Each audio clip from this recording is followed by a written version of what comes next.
여러분 안녕하세요. 수요일에 나누는 수다 시간이 돌아왔습니다. 오늘 우리가 나눌 얘기는요, 화입니다.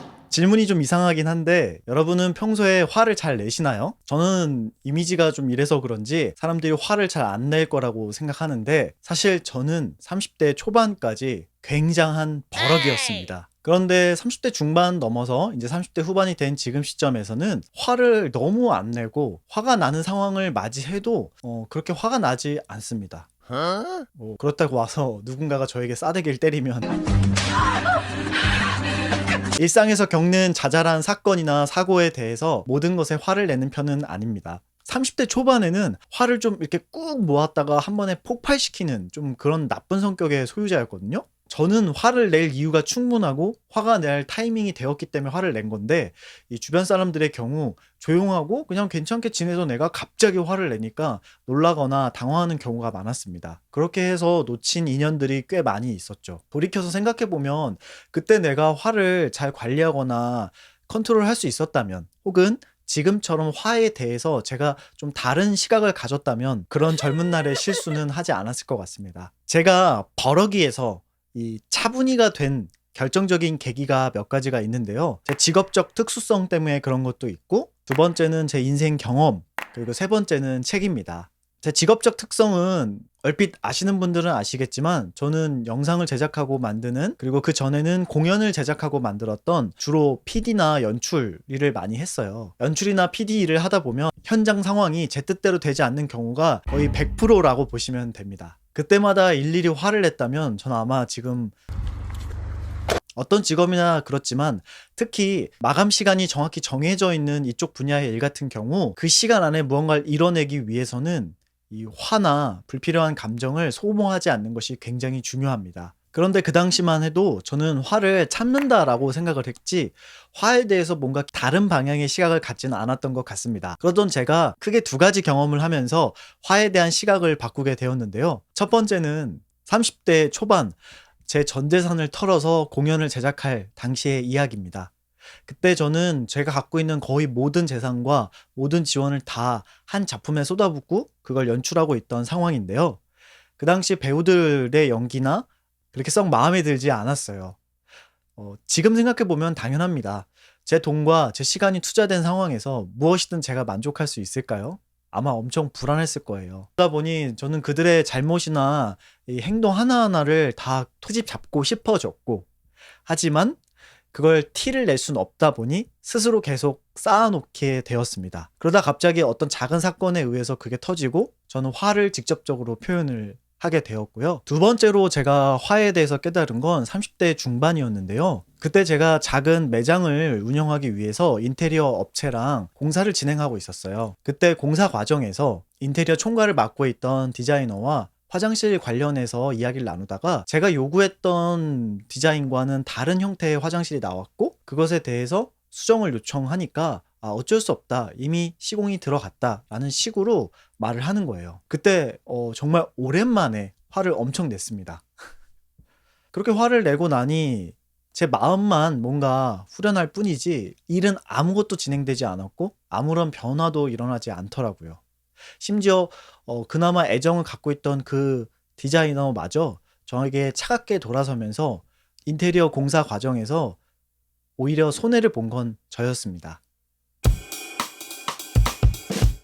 그 뒤로 저는 화에 대해서 좀 진지하게 생각을 해보기 시작했어요. 역시 저답게 저는 책을 찾아보기 시작했습니다. 궁극적으로 제가 깨닫게 된 지점은, 화라는 것은 결국 제가 어떤 상태가 되길 그 결과물이나 상황에 대한 기대를 굉장히 갖고 있다는 것이고, 그렇게 되지 않은 것에 대한 저의 불만이나 욕구의 표출이었던 것 같아요. 그러다 보니 사람이든 상황이든 어떤 결과물에 대해서 저는 굉장한 제 뜻대로 되지 않을 것들에 대한 막연한 기대와 욕심 때문에 꾹 움켜쥐고 그대로 되지 않는다고 마치 떼를 쓰는 아이와 같이 행동했던 거죠. 그래서 저는 요즘 화가 날 법한 상황들을 만나게 되면 이렇게 스스로에게 물어봅니다. 왜 화가 나려고 하는가? 무엇이 나를 화나게 하는가?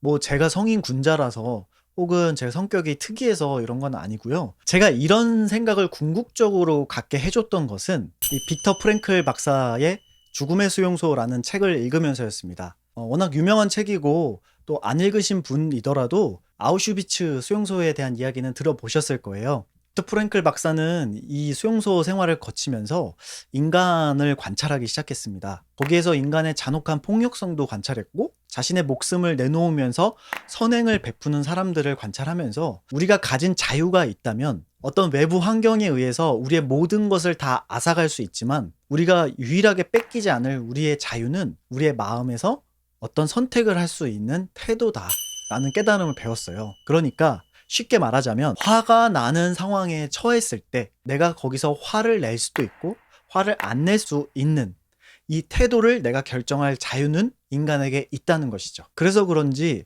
저는 화가 나면 제가 화가 나는 상황들을 분석해 보기 시작했습니다. 아까 말씀드렸던 두 가지 사례에서 30대 초반에 겪었던 첫 번째 사례의 경우 사실 저는 그 배우들이 저를 화나게 한 게 아니라 그 상황에서 제 돈과 시간을 다 투자해서 원하는 결과물을 뽑아내지 못했던 제 능력에 화가 났던 것 같아요. 그리고 두 번째 인테리어 사건의 경우에서는 제가 꼼꼼히 알아보고 오히려 체크하고 그들의 진행 상황을 점검하지 못했던, 그래서 결국 그 상황을 만들어낼 수밖에 없게 만든 제 자신한테 화가 났던 것 같고요. 이 화가 난다는 것에 대해서 생각한 건 저뿐만은 아니었습니다. 고대 로마의 철학자 세네카는 이 화에 대한 책을 썼어요.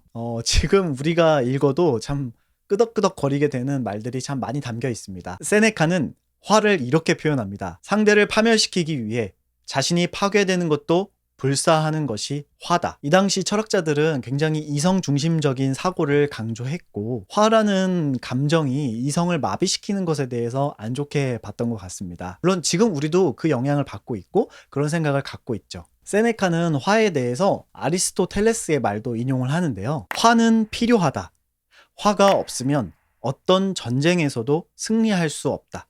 승리를 위해서는 화가 마음을 채우고 정신에 불을 붙여야 하지만 화를 지휘관으로 삼지 말고 보병으로 이용해야 한다. 그리고 전 참 이 문장이 제 가슴에 가장 크게 와닿는데요. 화의 최대 원인은 나는 잘못한 게 없다 라는 생각이다. 여러분 2500년 전이나 지금이나 인간은 정말 똑같은 것 같습니다.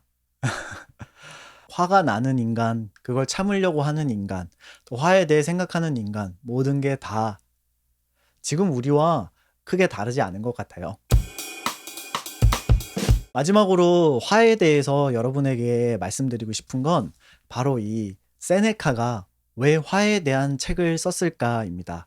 저는 철학에 대한 전문적인 지식은 없지만 세네카의 삶에 대해서는 조금 알고 있는데요. 사실 세네카라는 이름을 들으면 거대하고 위대한 사람의 이름을 듣는 것 같지만 사실 세네카가 이런 책을 쓰게 된 것은 그의 삶에서 이런 책을 쓸 수밖에 없었기 때문입니다. 고대 로마 철학자들이 꾸던 꿈은 정치였습니다. 더 구체적으로 말하자면 황제를 가르치는 스승이 되어 국가를 더 나은 방향으로 이끌어가는 싱크탱크가 되는 거였죠. 세네카는 10대 때 이미 모든 고전을 독파하고 뛰어난 언변술도 갖고 있었기 때문에 모두가 다 세네카가 훌륭한 법조인이 됐고 결국에는 황제의 스승이 되어 국가에 이바지할 거라고 생각했습니다. 하지만 그 예상과 다르게 갑자기 찾아온 건강 악화로 인해 세네카는 10여 년간 휴양 생활을 하게 되었고요. 그 무명의 세월을 견디고 다시 로마로 돌아와 결국 황제의 스승이 됩니다. 하지만 안타깝게도 그가 만나게 된 황제는 가장 최고의 폭군이라고 알려진 네로 황제였죠.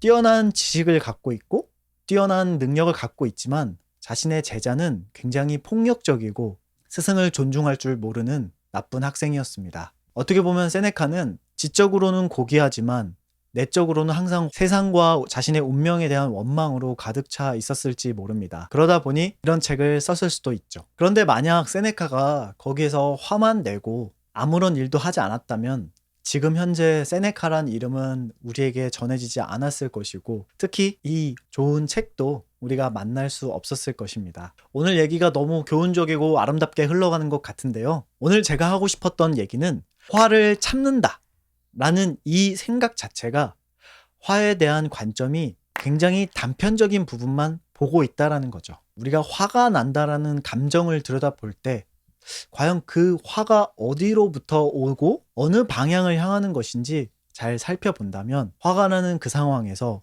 여러분이 자신을 희생하면서까지 화를 푸는 게 아니라 자신을 잘 보호하면서 상대방에게는 적절하게 복수도 하고 그리고 그 상황을 안전하게 무마할 수 있는 그런 지혜를 발휘할 수 있지 않을까요? 오늘의 영상이 여러분의 화를 관리하는 데 도움이 되었다면 구독과 좋아요, 알림 설정 부탁드리고요.